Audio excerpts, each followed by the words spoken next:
Welcome here, Curran Holman with you tonight for our number 3 podcast. Again, third one in our podcast series with Vern Entertainment. And so, third Sunday doing this. It's been great. We've had 2 great guests the last 2 weeks. Again, we started our podcast with our inaugural one, and when it was with Kelly Northern. And then we had Calvin Beatty on last Sunday. And this one's just going to be me, but it's going to be a great one because we're going to be talking a lot about football that's been going on here in Eastern Oregon and in the Northwest.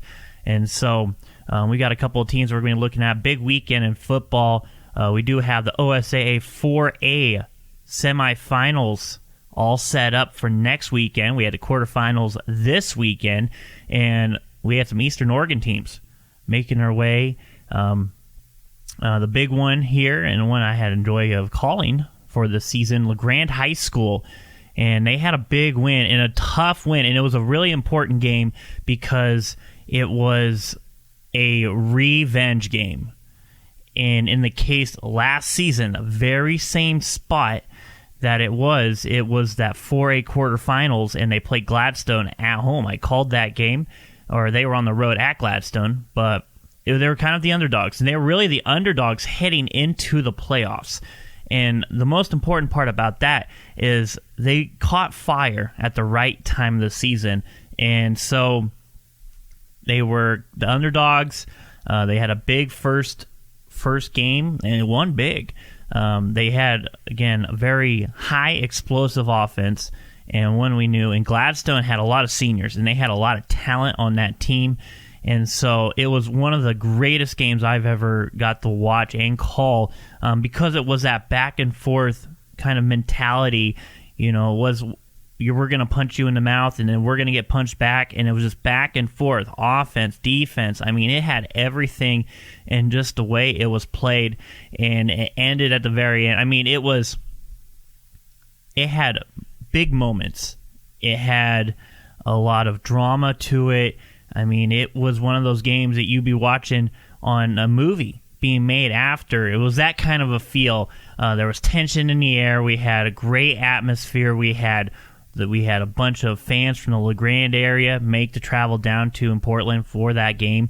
And then I was placed up in the student section, and kind of in the middle of the fan section of Gladstone. So I was up there with them calling the game, and I mean, just the tension in the air because Gladstone was one of the top teams in the state at that time, and they were the big favorites, and everybody was kind of like, oh, yeah, you know what, probably 2 touchdowns, and they're going to win by 2 touchdowns. It's not going to be much of a game kind of a thing. And when I rode the bus down with La Grande, I mean, it wasn't that feeling. They were coming in, they were ready to go. They knew what was ahead of them. They were prepared. They were the underdogs. They had a message to prove themselves, and not really to the opponent or to the OSAA, but to themselves that, you know, hey, we belong here. We've gotten here because we're talented. We got everything clicking. They started off the season a little rough, but then once they got their offense going and kind of overcame some injuries, I mean, they were on a whole different track. And so, again, a revenge game, 47 yards. It was a last-second kick. You're thinking high school football, 47 yards, that's tough to do, even in college and the NFL. And Gladstone, they had a kicker there that when he kicked the ball, he made it look easy. And he could probably kick it 60 yards the way he was just that talented of a kicker that you could get within 50 yards and you had a good chance of making it. And you just don't see that, especially at the high school level. So it was a revenge game set up last Friday night, but it was flipped. La Grande got the host. La Grande was the favorite in the game. Gladstone came in. They were the 6th seed. La Grande was the 3 seed. And La Grande had all the momentum. And I mean, looking at the roster and the games that they've played this season, it was really, I think, the first game that tested them. Now, they played Baker twice, and Baker fell to Banks on Saturday. and Banks the number one team, and Banks really had struggled most of the season. They were winning games, but closely. They weren't really winning outright, kind of like LeGrand is. But again, you're looking at the schedule, you're thinking, okay, well, LeGrand's schedule, I mean, to be honest, was the teams weren't as good this year. Usually the programs are just in a rebuilding year, and so we didn't really get to see what's the ceiling of this Tigers football team. And that's what really interested me, because Gladstone, even though they lost a few seniors, they're still a quality team. So that was really wanted to see what's the test, what would they prepare, and what was LeGrand going to do. And so, the start of the game, LeGrand threw an interception, and they were getting the offense going. Then they threw an interception when the pass just a little too high, and you got a deep safety covering that zone. If you don't catch that ball, you're going to be in trouble. And so after that, the first half was more. I felt like a little bit of motion, but the defense came out strong, and it was really a defensive battle. That first half, LeGrand's defense was just outstanding in the way they could pressure the ball. And Gladstone, primarily a run-heavy team, their main go was to the outside run. That was where, in the first half, they were able to get their yards. They were able to move the ball. They weren't able to go up the middle. And LeGrand's defensive line, their core right there, they are just been outstanding all season. They can break through. They can pressure the quarterback. But also, if you try to run up the middle, I'm sorry, you're not going to get many yards. I mean, that defensive line is just so tough. And then they've got playmakers all the way in the backfield. So if you do get through that line, you got to face some of the top corners and safeties and linebackers. I mean, it's just a tough defense all the way around. A lot of talent, a lot of athleticism. And so for Gladstone, the outside run was a factor. That was kind of where they had to go to. And so they would get yards, and they got all the way down to the 1 yard line, and the defense holds. I mean, that was a huge turning point in the game, holding them 4th and 1 and getting the ball back and trying to go up the field. So LeGrand's offense struggled parts in that first half, and then they were able to get the running game going. And Nathan Reed, if you probably, if you're in the LeGrand area and you're listening to this, you know that name. You know that player because he is a special talent at running back, and not many running backs are built like him, in which he's got that power where he's just going to run over you. I mean, he makes it look easy. Most of the runs that he makes, he just makes it look easy. He's kind of like that, kind of like Marshawn Lynch esque. I mean, not probably to the level of Marshawn Lynch, but in high school where we're at, that's what it's comparable to. I mean, it takes 3-4 people to bring him down, and he's got that speed that once he gets through that line and kind of gets to the outside, he can go. And there's not many people that can catch up to him, especially on the opponents we've faced this season. And so getting him going was a huge factor. And, I mean, he's going to give you, at the minimum, 4 or 5 yards a run. So when you can get 4 or 5 yards a run just as a base, you're going to be in business, because just give him the ball, let him. I mean, not many defenses, and not many in the last 2 years have found a way to stop him. So it was a great game for them. I think emotional up first, and then they kind of sat back into, hey, this is, you know what, we're going to calm down. We're going to make our second half adjustments. Defense played well all the way through the game. Offense started rolling in the second half, and once they found a way. They knew that they like to fake up the middle and then try to cut to the outside and use that perimeter run game. They shut that down the second half, and then the defense just bled them out. And that's what you got to do. If you can take 6-7 minutes, the way their offense going, you don't need touchdowns to score fast. They won at 14-0, but the main factor is that they were able to, when they needed to, take 6 or 7 minutes off the clock. When you have a lead, your defense is playing well, the running game is working very well, in which you don't have to break away and get a touchdown, but you can take those 6-7 yard gains, get first downs, eat up clock. It makes you a very tough team to beat. And so it was a great game plan for LeGrand once you get that rolling. So it was a great game for them. One that, it was kind of like that chip off your shoulder, except the way this team's playing, that chip's never going to be gone until they get a championship ring here, which I think they've got a great chance with the teams left. They're going to have a tough battle in the semifinals against a kind of a revamped the Dalles team, which they faced earlier in the season. I was down there in that game, and I think the Dalles made a switch near midseason, kind of like what LeGrand did last season, where the first couple games, we're trying to get our identity, trying to find out what makes us work and everything. And then they have some playmakers on that team. I don't get me wrong on that one. They've got some real playmakers that I think just needed to get a little healthier. They had some injuries and kind of find themselves. And so I don't expect to see the same Dalles team that we saw earlier in the season. I want to see what this Dalles team's going to bring to the table, because they've been upsetting teams, and so they're going to be a tough one. They beat Henley the first round, and they took on, looking at here, they beat Henley, and then they beat Tillamook in a burn 58-51. So the offense is for real, and so that's the biggest thing in this matchup is the defense of LeGrand versus the offense of the Dalles, in which the first case, the defense won. I mean, they made it tough on the Dalles. Now, again, that midseason kind of push where they faced North Marion, and North Marion, they've had a good season here as they were the number 4 team, and they lost to Marist last Friday night. But the Dalles beat them by a point at home. So that's a quality win in a program that kind of revamped itself. Or it was at one point lost to North Marion.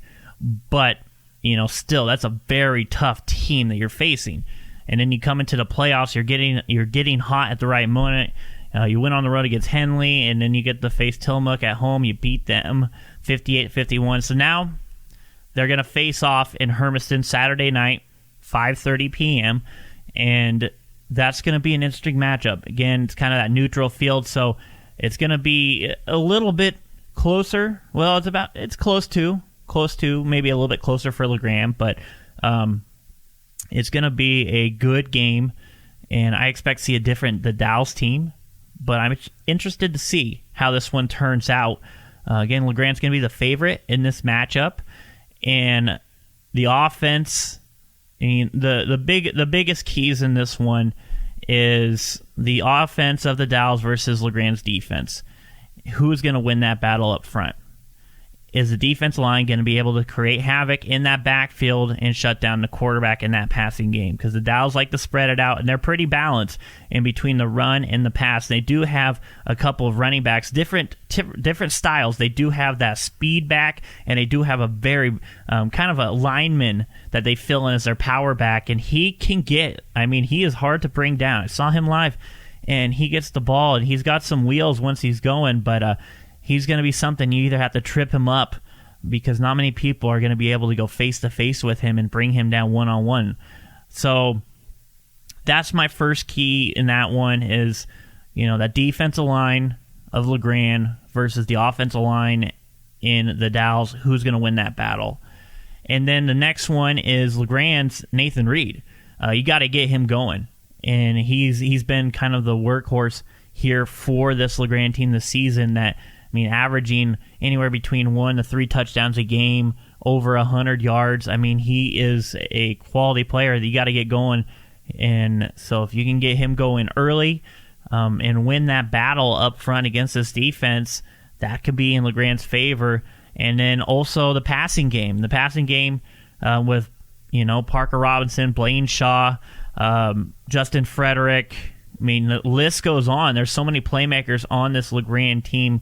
And then Parker Robinson, he's been playing very well this season between passing the ball and using his legs to help. And so if you can get that passing game, use the run game, open up that passing game with a long ball to Blaine Shaw, that's going to help as well. So got to use your athleticism. And if they can get the offense going early between the run and the pass, it will go in LeGrand's favor. So that's an interesting matchup to see that. And the Dows, I want to see what their defense brings. Is it going to be enough to slow down LeGrand's offense? That's what it's just going to come down to. Because LeGrand's got one of the top offenses in the state, not just in 4A, but in the state. And so not many teams have been able to slow up. Gladstone's probably the one that slowed them up a little bit the most, but most of it was turnovers in the first half because LeGrand was moving the ball in the first half, but then just costly turnovers between the fumbles, between the couple of interceptions. Again, a lot of that I think was just more emotions because of what the game meant to him, and it being that rematch and that chance to get that game from the year ago and get revenge kind of deal. But because in the second half, it was a whole different temperament in the way they slowed the game up. They used the run game to eat the clock, keep the possession time, not allow Gladstone to get the ball back. So doing that, it was just a different mindset in winning it. You had the lead using the defense. They were strong the whole game, and so I mean that's just an interesting way to look at it. But I'm excited to see how this game will turn out, and I think it's going to be a good one to see who moves on to the finals, and that's going to be. Again, we'll have a little bit. They'll have that more determined next weekend after the game and where it's located and times and all of that. So that's just a quick look at high school football that I kind of covered here the last couple of days. But it was a great game. It was fun to see them get that win and kind of get that off their shoulders, but move on to the next matchup and another team that they know. And again, the Dows.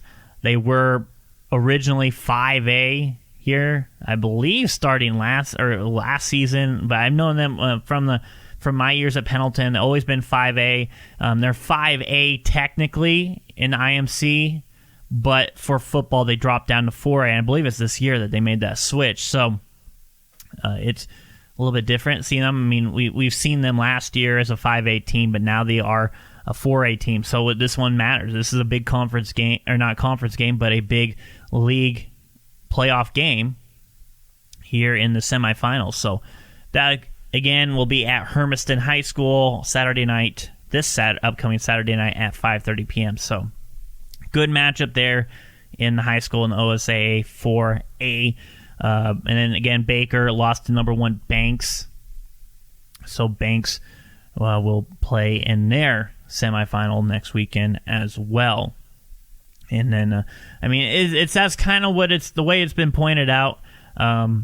This is shifting, and that's what we're kind of anticipating is LeGrand Banks in the finals. That was kind of the projection, and it's kind of going that way. I mean, there's still a lot of things going to happen between the semifinals till then, but if you're looking at on paper and kind of seeing what you thought was going to be the finals here in the 4A, that would be it. LeGrand and Banks. So that's just kind of look forward to high school wise that happened this weekend going into next weekend. College football. It was kind of a wild weekend, and again, senior days were happening, and so I was over there calling the EOU senior day game, and it was a fun one. I mean, that was probably one of the best games I've seen them play this season against a quality opponent. And again, EOU, kind of same situation. Started out the season a little rough, faced some top teams, and they've had some top teams here in their conference. So their conference is no joke here in NAIA in the Frontier Conference. So a close game, one that had the high. I mean, the same kind of deal, back and forth kind of action.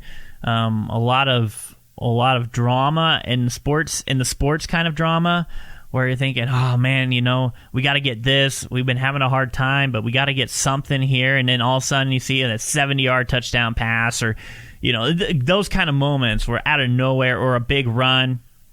So a lot of those kind of actions, but EOU gets the win, 28-26. And the last drive of the game, Carroll's pushing down, and EOU is trying to hold them. And, Carroll, they were ranked 22 heading to the game. Now they lost. They're not ranked anymore. So they had some kind of a postseason implications on the line for them. EOU at 4-6 or at 3-6 or 3-7.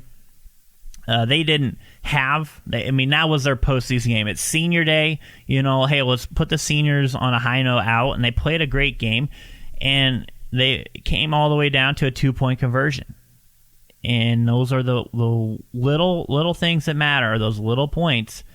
And again, Carroll missed an extra point. And so when you miss an extra point early in the game, then you get thrown off into these different little scoring situations you have to get.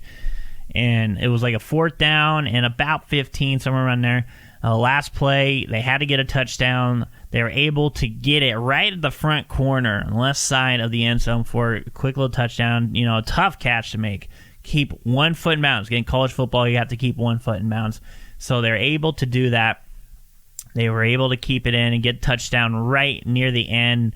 It was about 30 seconds, 28 seconds, somewhere around there, and 2-point conversion. So you got to make it in the end zone.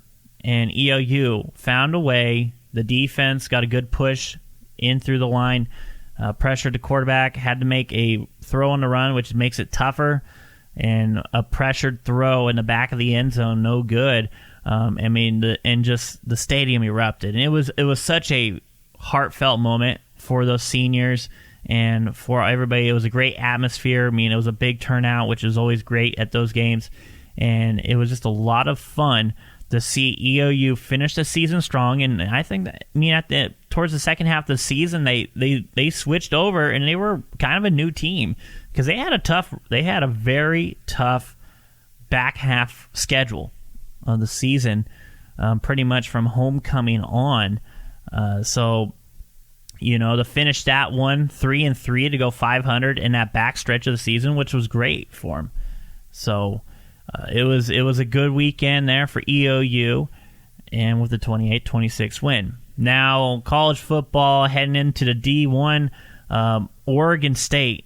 Another situation, except now they do have bowl game implications. That was the big one. They were against Arizona State, and Oregon State. If you look at their schedule, they had a tough season so far. And I think the job that Jonathan Smith has done for this program has been remarkable in the way that when he came in. Oregon State football, the program, just the kind of the culture around it, I would say it was at an all-time low. Now, being a lifelong Beavers fan, I've seen the highs and the lows as long as I've been alive, and it was probably close to its lowest peak. In a way that you're expecting to lose every game. You're expecting, hey, if we win one, we're good for the season kind of deal. And you don't want to be that in football, especially when you're in the Pac-12 or any kind of a Power 5 situation. You want to have a chance to compete. And Oregon State this season, they've had some close losses where they probably should have won. And if you look at some of those games, if they would have won against Hawaii or won against Stanford at the very end, we'd be talking bowl game already. But the way that their second half of the season, the defense starting to click, the offense is rolling. Other than that game against Utah or Washington, was really the only 2 games that they've been kind of held in check offensively. Now Utah, a top 10 team, a chance, kind of a bowl, a chance to get into those playoffs with all the chaos going around there. And it's really going to come down to, I think, them and Oregon in that Pac-12 championship. Who's going to get the nod? Who's going to win that game? That's where it's really going to come in for, hey, if they came in for one loss. Now, some teams are undefeated. Well, the Baylor no longer undefeated, so there's not many undefeated teams left that are outside of the top 4.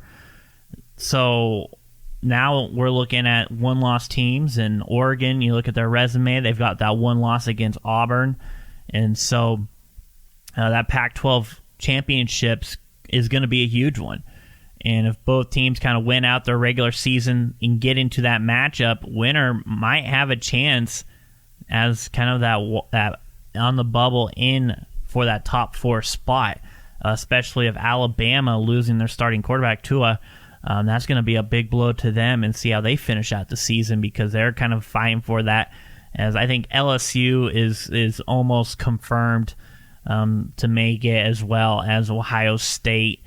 And looking at that, those two I think are the favorites going in there. And Alabama now without Tua is interesting, and see who could get that 4th spot.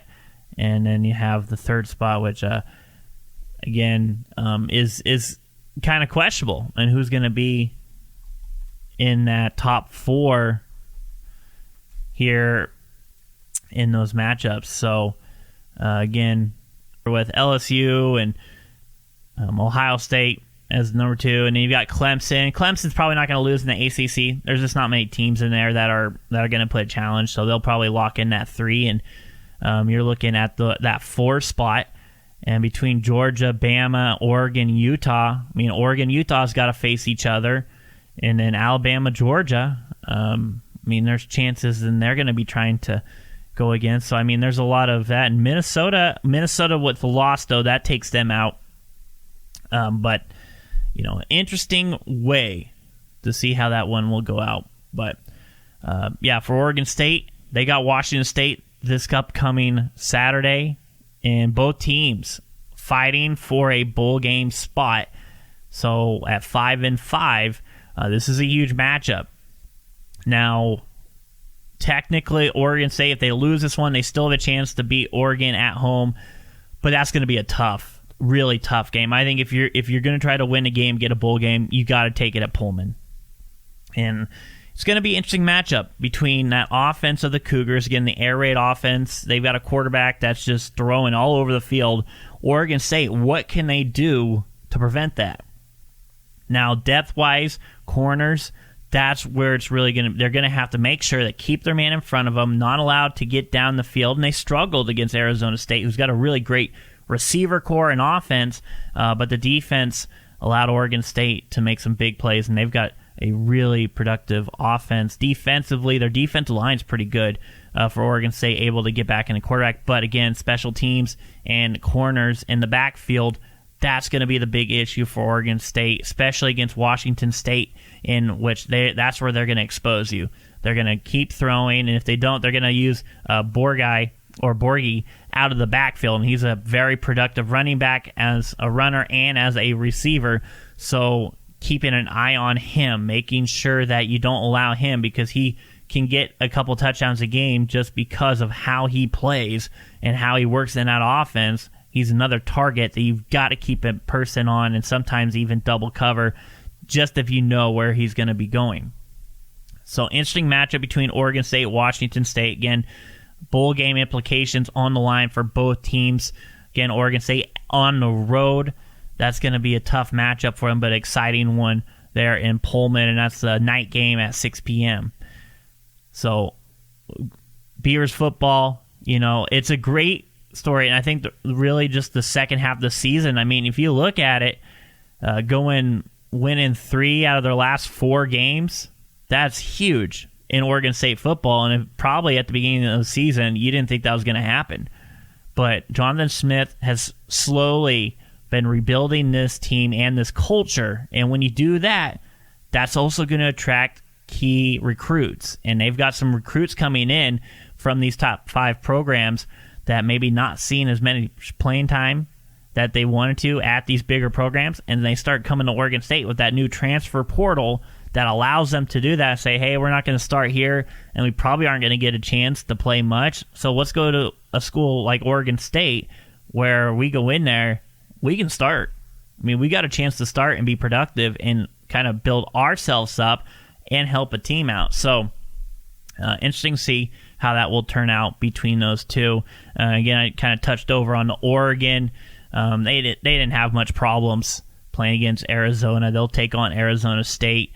But I think the biggest thing with Oregon this season has been their defense and the improvement and kind of the mentality of how they've been aggressive and keeping opponents lower than what they usually do. Because in the past, you look at Oregon's defense, that's how people are going to beat them. Because Oregon can score 40 points a game, but they also were giving up almost 40 points a game. So now they were just kind of playing to outshoot you and outgun you with their score.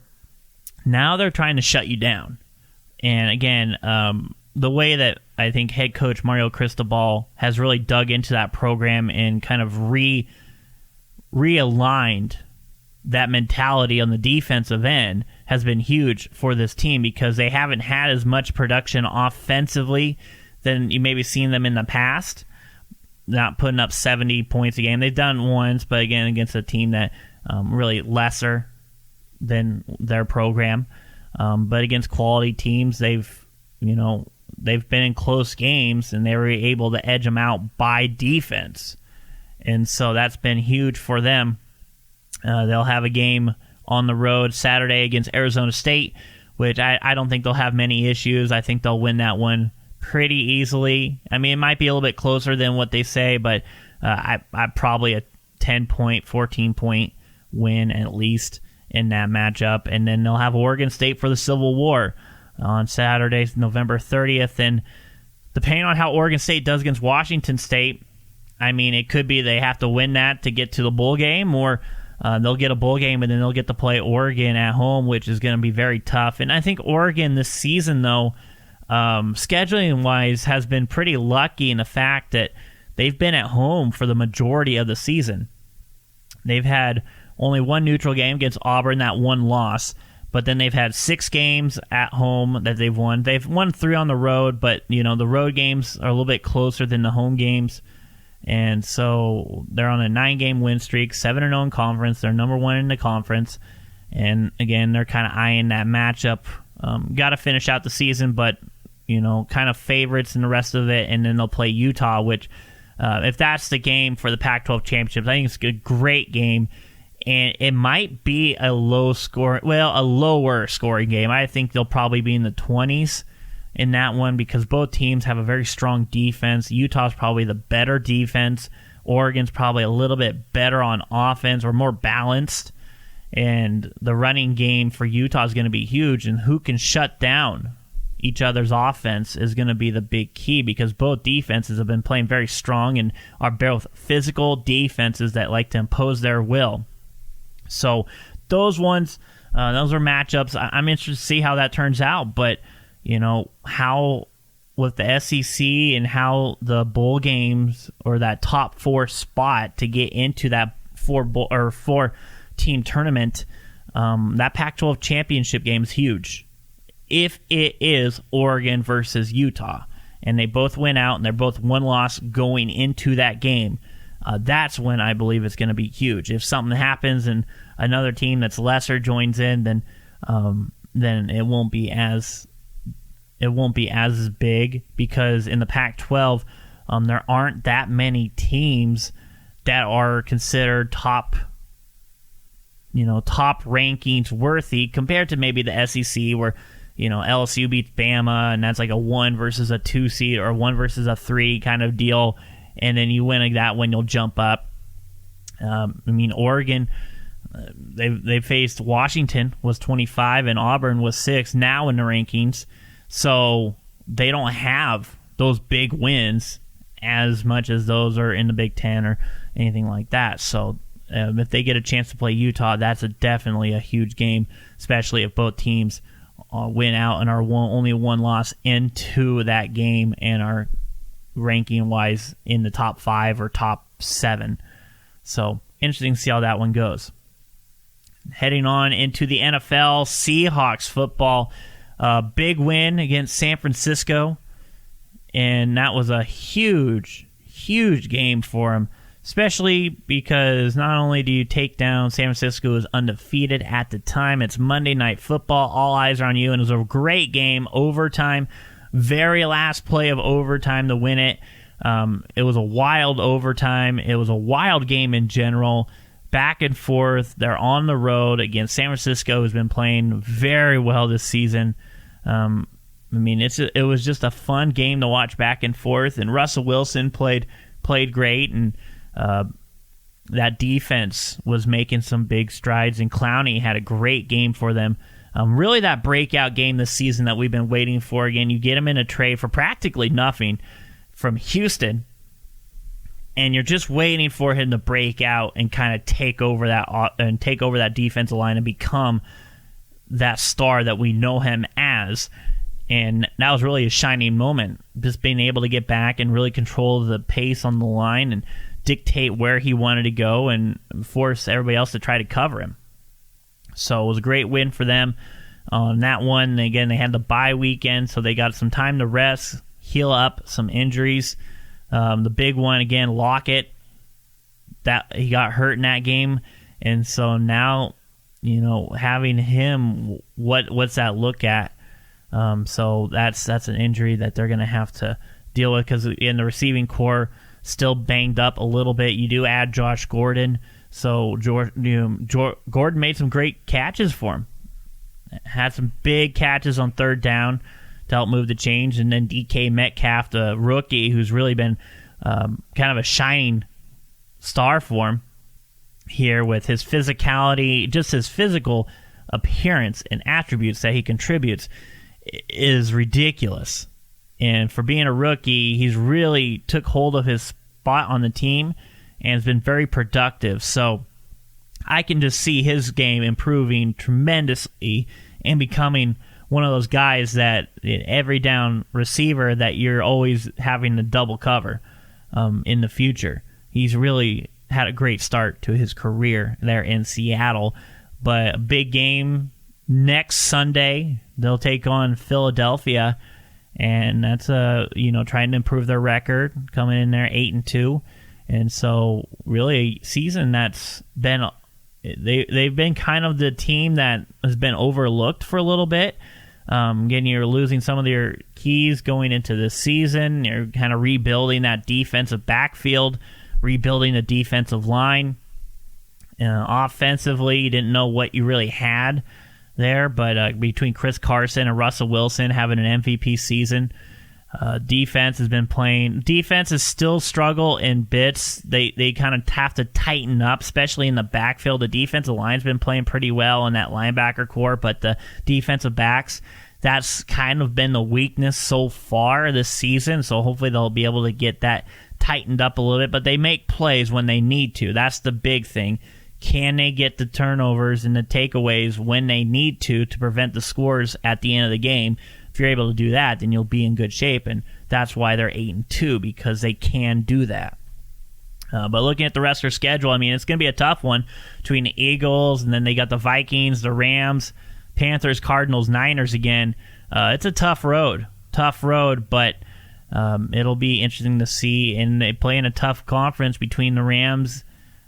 Cardinals, you can kind of already say, they're fun to watch, but they're still rebuilding in what they want to do. Niners are going to be up there, so that wild card winner might be coming out of. You'll have the NFC West champion and the wild card coming from that same division, just because you have two teams that are really there. And the Rams still trying to piece things together to stay in contention. But it's been a fun weekend of sports. Again, that Monday night game, though, included from last Monday. And interesting weekends coming up here in the NFL, college, and high school football. And I'm excited to see how everything rolls out in those games. So it'll be interesting in how that one goes. Just another thing, just a quick little movie review. And again, the whole Vern Entertainment, we like to cover everything kind of deal, and we kind of take it week by week, keep it loose, keep it open and free flowing for everybody. And so I went and watched a movie I was excited to see here. One that really I was really excited to see, because I'm a huge sports person in all different sports, but also I really love sports history. Love seeing kind of stories behind the events that you've seen in the past, and then kind of getting a view of what it was like and how they do it. And so I went to Ford versus Ferrari, a new movie about that 24-hour Le Mans and Ford winning it, and again being the only American car to do that. And so a great movie. You all know Carroll Shelby I mean, if you're a car person, you know that Shelby name. And so it was just a great story. I'm not going to spoil it. I'm not going to go into telling what happens. I mean, you know what happens because it was a real life event. But it is a long movie, but it's one that really gets you in spots. A lot of good. I mean, if you're a car person, you're going to love it. I mean, as simple as that. It is a car movie in a way, and so, but a great acting and portraying the roles. Especially for Christian Bale, as well as Matt Damon, again portraying there as he was portraying Shelby, and I think it was just a great movie, in just in all topics, not just a sport movie, but it was just a really fun movie to watch. Yeah, it's 2.5 hours, but the superhero movies that we all sit through are 3 hours.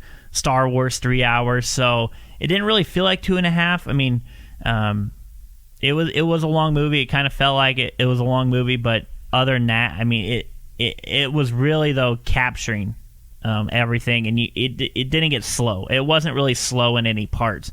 You were still following along. It was a good story.